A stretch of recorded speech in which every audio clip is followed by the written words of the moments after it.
Hey everybody, it's Jose Laya.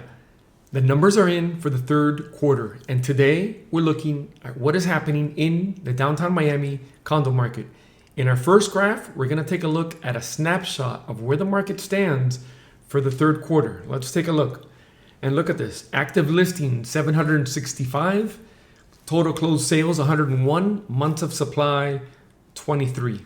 These numbers don't look good. Let's look at the numbers below to see what price range most of the market activity is taking place in, both actives and in closed sales. Let's take a look. And look at that. Under $1 million, you have 76 closed sales out of the 101. That's about 75% of the market right there at $1 million and under. If we look at the next price range, $1 to $3 million, there's 19 closed sales. So right there, we could see that at $3 million and under, as far as closed sales go, that makes up 94% of the market activity in downtown Miami. If we look at the next price range, 3 to 5 million, there was 5 sales, and then above 5 million, there was 1 closed sale, which we will highlight as we like highlighting the highest price closed sale in the neighborhood. It was actually a high floor, 5-bedroom apartment at the new Aston Martin. It sold for $5,150,000 or close to $1,300 per square foot. On that building, the Aston Martin, we want to highlight, if we look at this graph, at above $1 million, so at $1 million plus, there was 25 closed sales for the quarter.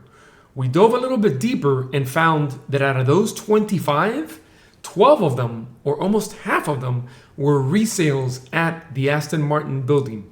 Speaks great volumes about the building, but also to us, it's a bit concerning as that's a very high concentration of closed sales at the higher end just in one building. So we have to see if that'll continue or not.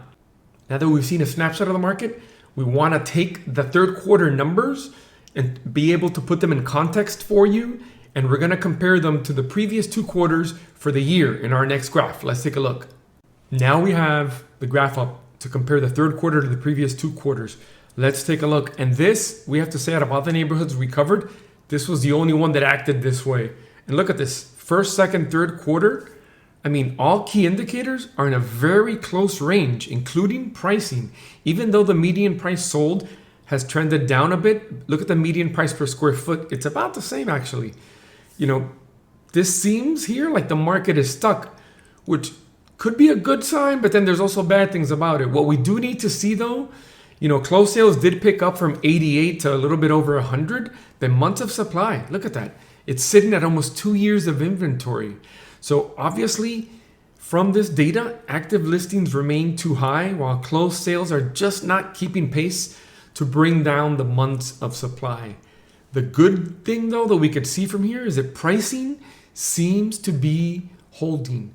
These are all very typical signs of what happens in a correction as the market's trying to find its base level, which from what we can see here, it seems like pricing's holding, but months of supply is just still too high as the number of closed sales is just not keeping pace to bring that number down. So that's something we're going to keep our eyes on looking forward. If you're a seller in downtown Miami, understand that inventory levels are high and sales activity is slow. So we're going to say again, your best chance to sell is from day one. Price your condo correctly from the start, meaning that in this scenario, price it a bit below the market to attract as much attention as possible right from the start. Also, please know this market, it will reward you if your condo is in turnkey condition. If it's not, you're going to have to discount it even further to get it sold or consider updating it before listing. If you're a buyer here, the data points to a buyer's market. However, as we always like to say with condos, it's really building specific. You have to go building by building. One may have a lot of inventory for sale. The one next door may not. So you really have to go building by building. However, with as many active listings as we see here, you should be able to find the right condo for you. On another positive note, interest rates just moved down under 6.5%, which is also good news for you. So hang in there, should be able to find the right deal for yourself.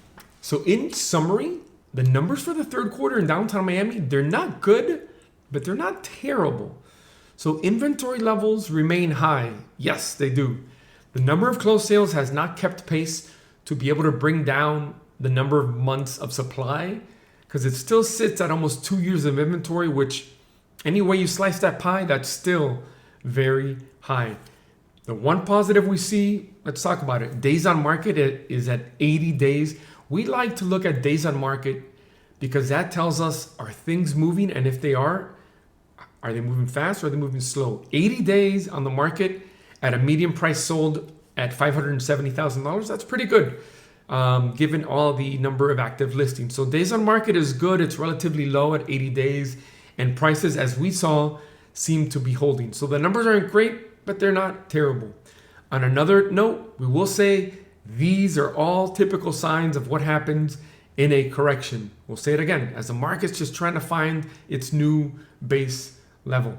One area of concern that we're going to point out, and this is not only happening in downtown Miami, this is happening in all the neighborhoods that we cover when we're looking at condos. The market above $3 million is virtually non-existent right now. Sales have been dropping off dramatically at above 3 million and above 5 million, virtually no sales. This is something we want to note and point out for you guys, and we're definitely going to keep our eyes on it for you. On a positive note, interest rates just moved below 6.5%, which is of great news to buyers, but also sellers, as it may bring more buyers to the table. On that topic, it seems like the rhetoric out there is that interest rates are going to continue moving down for the near future. We'll just have to wait and see if that happens or not. But now that interest rates are under 6.5%, we're hoping this jumpstarts the market to help clear some inventory here in downtown Miami. As I start my 20th year in Miami real estate, I've seen a lot of different markets. And I can tell you, this is not doom and gloom, but this is exactly what happens in a correction. You just have to know how to navigate through it and be patient. So please make sure to work with a professional that can guide you through. We thank you for watching, and we'll see you soon.